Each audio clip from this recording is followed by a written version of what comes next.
In today's episode of Inside the Vault, we're talking fakes. More importantly, how to protect yourself from purchasing fakes and ensuring that the precious metals that you own are real.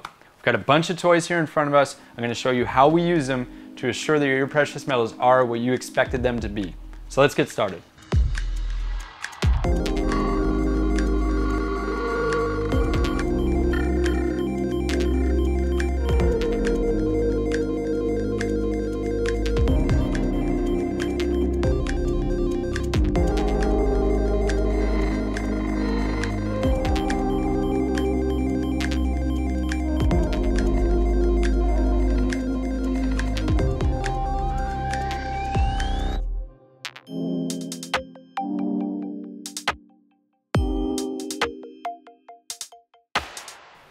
One of the things that we're asked most often here at SWP is, how do I know what I'm buying is real? And should I be concerned about fakes? Generally speaking, I don't think that clients or precious metal investors should be overly concerned about fake products on the market. We haven't seen too many instances of fakes over the last decade or so. However, that being said, there has been an increase of fake products available on websites such as Alibaba that are produced in Asia and then trying to find their way into the North American and European spaces. It's something that we all take very seriously. Today I'm going to give you some practical advice on how you can assure yourself that you're not going to be receiving any fake products. You'll want to make sure that you're buying your product from a reputable precious metals dealer. That's the best advice I can actually give you. It sounds very simplistic, but it makes a lot of sense. Make sure that that dealer is sourcing their product either directly from a mint or a refinery, or from a distributor of the mint or refinery. That way you can be assured that when you're purchasing precious metals from them, it's coming straight from the source. That's going to eliminate a lot of the problems right off the bat. Of course, the mints and refineries take this issue very, very seriously.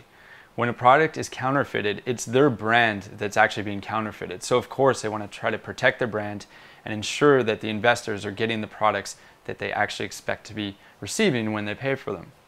We're seeing the mints invest a lot of money in anti-counterfeiting technology. Some of the examples, and we're going to talk a lot more about this in detail in a future episode, but some of the examples that we're seeing, for example, the Royal Canadian Mint has introduced on every gold maple leaf that they produced micro-engraved security marks, which we see right here. They've also got radial lines, which are probably hard to pick up, but they're very distinct lines in the background of the coin. Again, a feature very hard for counterfeiters to reproduce. This is all part of their Bullion DNA anti-counterfeiting technology.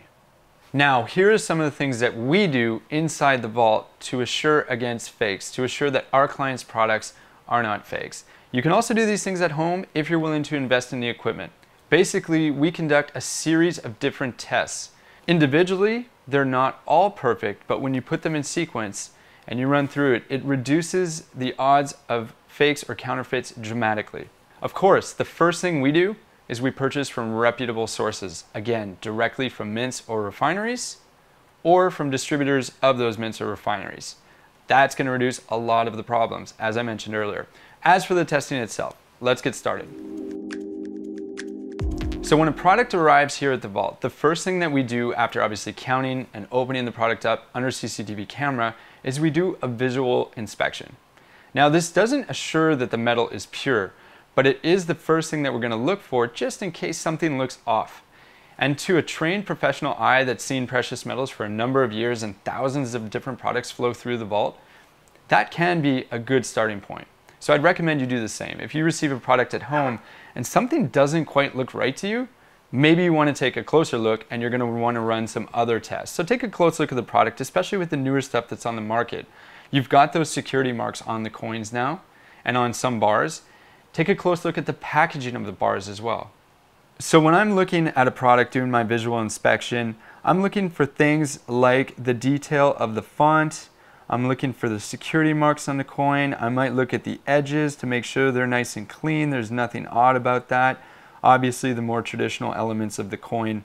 And you'd be surprised, counterfeiting coins and bars is actually a pretty difficult undertaking. So they've got to invest in a lot of machinery and really nail it, because the mints are putting out some great products. When I'm looking at bars, I'm going to be looking for things that are associated with the packaging, especially for these smaller 1 ounce products that come in credit card packaging. It's quite typical now. And one of the reasons the mints do this is because, again, they're trying to reduce the amount of counterfeiting. So I'm looking at the quality of the printing, of the fonts, of the actual packaging itself, because the mints are doing it at a very high standard, and they've got some security marks on there, some identifiers on the packaging. Those are the things I'm going to be looking at. If anything looks off, I'm definitely going to want to take a closer look at this product. Now, nothing to do with visual testing is conclusive, but like I said, it's a starting point. And we're going to get into some more testing that's a little bit more conclusive. The next thing that we do when it comes to testing products, and you can do this at home, is we use an accurate scale to do some weight testing. Now again, it's not a conclusive test, it's only giving us indications. We're looking for specific numbers because we know how much these products are supposed to weigh. If the product were to be counterfeit, it would either weigh more, it would weigh too much, or it would weigh too little. So here we've got a pretty decent scale that we use for smaller products, has very accurate readings. And we're gonna just weigh this 1 ounce gold maple leaf coin. I know how many grams I'm looking for. When you speak to the mints, you know that they will never put out a product that weighs less than what it's supposed to. That's the last thing the mints want, is a product that contains less gold than it's supposed to, or less weight. So if anything, it's going to be slightly over. And in this case, this product weighed in at 1.005 troy ounces.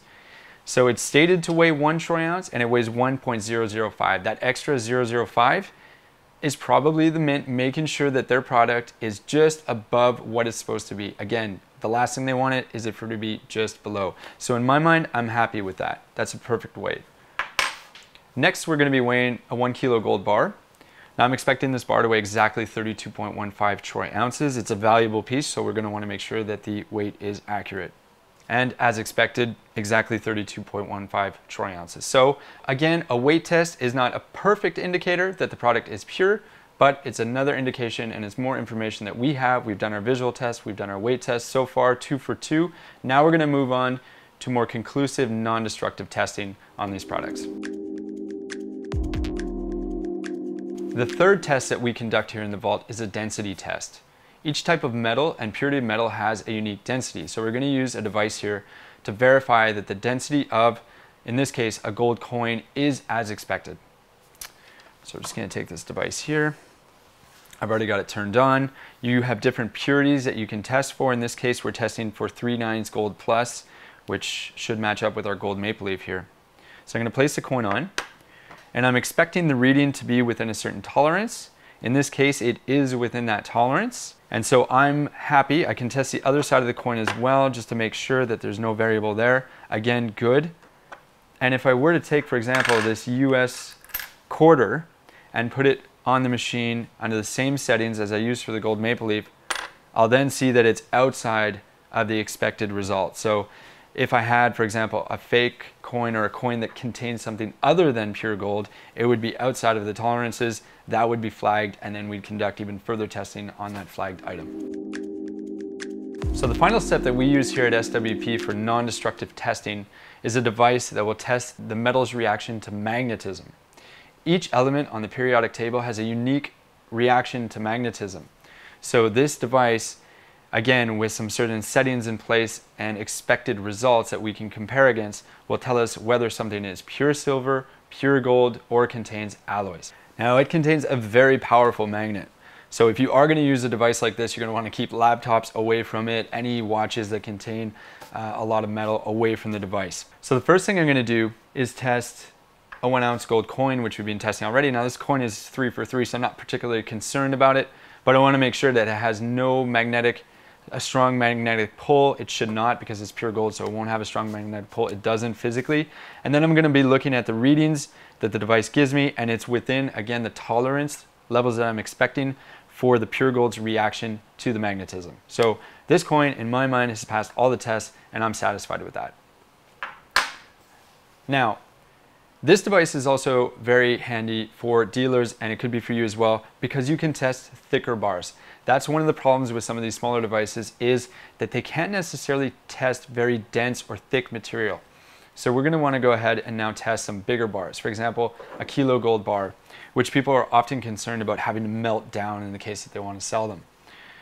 So again, we're going to place the bar here, and we know what the expected output is. And again, it's well within the tolerance range. So we're happy with that.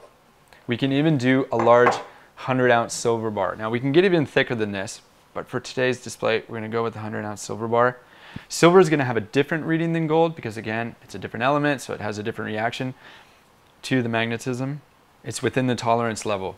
And now we're gonna show you what happens when we test something that's non-precious. So again, we've got our pure gold coin here. We see what the reaction is. There's no magnetic pull. The magnet is not pulling the gold coin down towards it. It's actually repulsing the precious metals.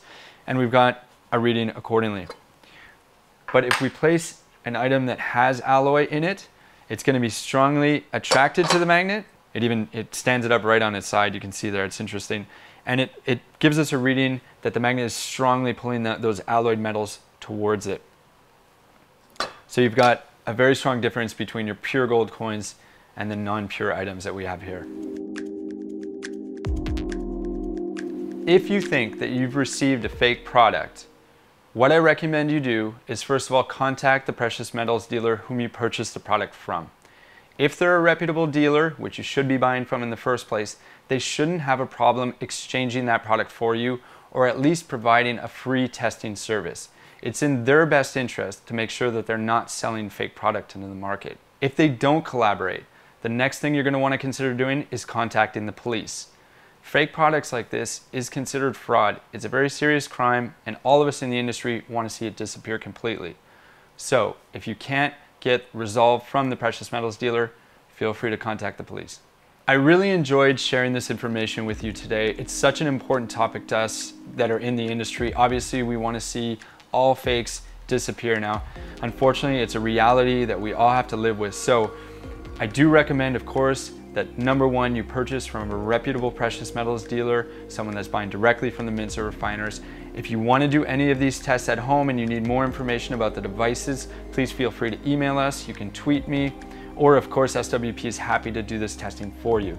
I'm Mark Yaxley. Thank you for joining us. We look forward to seeing you again next time inside the vault.